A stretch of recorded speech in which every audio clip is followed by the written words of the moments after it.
এই উৎসৱৰ আমাক মুখ্য অতিথি হিচাপে নিমন্ত্ৰণ কৰিছে আপোনালোকক মই অন্তৰৰ নিবৃত্ত মনৰ পৰা মই আপোনালোক সকলোকে মই মিছামাৰী আঞ্চলিক সমিতিক মই আন্তৰিক ধন্যবাদ আৰু মোৰ অকৃত্ৰিম কৃতজ্ঞতা জ্ঞাপন কৰিছোঁ মই সদায় কৈ আহিছোঁ আৰু বিগত পাটগাঁও অধিৱেশনত যেতিয়া মই বিশিষ্ট অতিথিৰ বক্তব্য প্ৰদান কৰিছিলোঁ তেতিয়াও মই কৈছোঁ আৰু এয়া মোৰ কোনো তোষামোদ নহয় মোৰ নিজস্ব ব্যক্তিগত অনুভূতি আৰু উপলব্ধি এই যে ভাতৃপ্ৰতিম প্ৰশান্তই আপোনালোকৰ আগত আপোনালোকৰ বিগত 50 বছৰত বড়ো ভাষাৰ ক্ষিপ্ৰ উত্তৰণৰ যিটো বিৱৰণ দাঙি ধৰিলে ক্ষিপ্ৰ উত্তৰণ এয়া সঁচাকৈ প্ৰশংসনীয় যে ভাৰতবৰ্ষৰ কোনো এটা জাতিসত্তাই 50 বছৰ সময়কালৰ ভিতৰত বড়ো জাতিয়ে বড়ো ভাষা সাহিত্যৰ ক্ষেত্ৰত যিমান উত্তৰণ লাভ কৰিছে বা বড়ো ভাষা সাহিত্যই যিমান উত্তৰিত হৈছে বা যিমান উত্তীৰ্ণ হৈছে ভাৰতবৰ্ষৰ কোনো এটা জাতিয়ে বিগত 50 বছৰ কালত ইমানখিনি প্ৰগতি কৰিব পাৰিছে বুলি মোৰ বিশ্বাস নহয় কিন্তু ইয়াৰ অন্তৰালত কি শক্তি আছিল মই সদায় কৈ আহিছোঁ আৰু আজি পুনৰ দোহাৰিব বিচাৰিছোঁ আৰু এয়া মোৰ কোনো তোষামোদ নহয় মোৰ ব্যক্তিগত জীৱনৰ মোৰ ব্যক্তিগত অনুভূতি আৰু উপলব্ধি এই যে আপোনালোকৰ জাতিটোৰ প্ৰতি সমৰ্পিত ভাৱনা জাতিটোৰ প্ৰতি আপোনালোকৰ যি সমৰ্পিত ভাৱনা জাতিটোৰ প্ৰতি আপোনালোকৰ যি প্ৰেম শ্ৰদ্ধা আৰু আপোনালোকৰ অন্তৰৰ যিটো অকৃত্ৰিম সৰলতা আপোনালোকৰ চিন্তা আৰু চেতনাত মই মাটিৰ গুণ দেখিবলৈ পাওঁ মই মাটিৰ গুণ প্ৰত্যক্ষ কৰিবলৈ পাওঁ তাৰ মাজত দেখিবলৈ পাওঁ হৃদয়ৰ পৰশ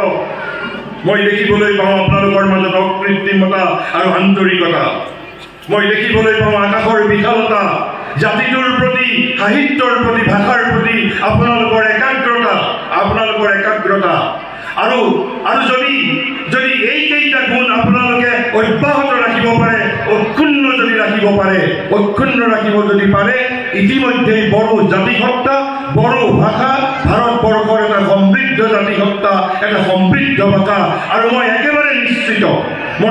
নিশ্চিত আপোনালোকে আপোনালোকৰ মাজত যদি জ্ঞান আৰু উৎসাহৰ এই অব্যাহত ধাৰাবাহিকতা যদি অক্ষুণ্ণ ৰাখিব পাৰে তপস্যা আৰু সাধনাৰ এই অব্যাহত ধাৰাবাহিকতা যদি অক্ষুণ্ণ ৰাখিব পাৰে আপোনালোকৰ এই হৃদয়ৰ পৰশ অকৃত্ৰিমতা আৰু আন্তৰিকতা মাটিৰ গুণ জাতিটোৰ প্ৰতি প্ৰেম শ্ৰদ্ধা ভক্তি আৰু সমৰ্পিত ভাৱনা আৰু তাৰ সমানে একাগ্ৰতা এইকেইটা যদি আপোনালোকে অক্ষুণ্ণ ৰাখিব পাৰে মই একেবাৰে নিশ্চিত অতি কম সময়ৰ ভিতৰত বড়ো জাতিসত্তা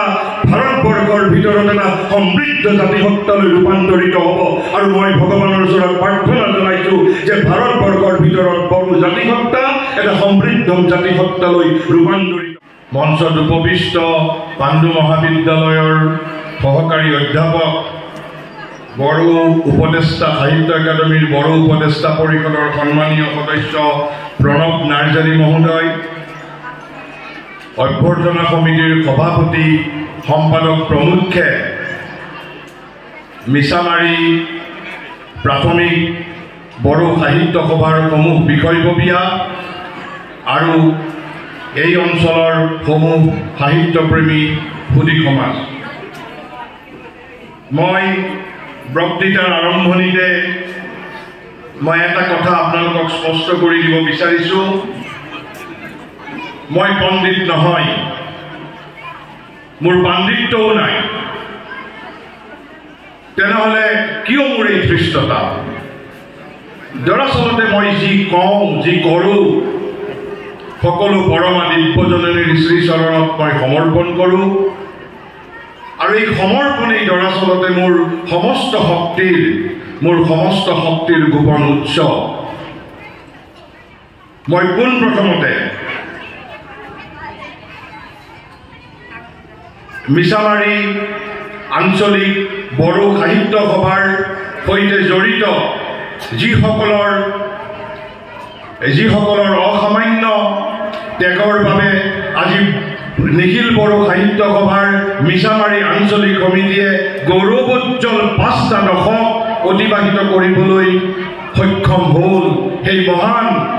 মহান আত্মাসকলক মই শ্ৰদ্ধাৰে সোঁৱৰণ কৰিছোঁ আৰু আপোনালোকক নিখিল বড়ো সাহিত্য সভাৰ মিছামাৰী আঞ্চলিক সমিতিক মই আন্তৰিক অভিনন্দন জ্ঞাপন কৰিছোঁ।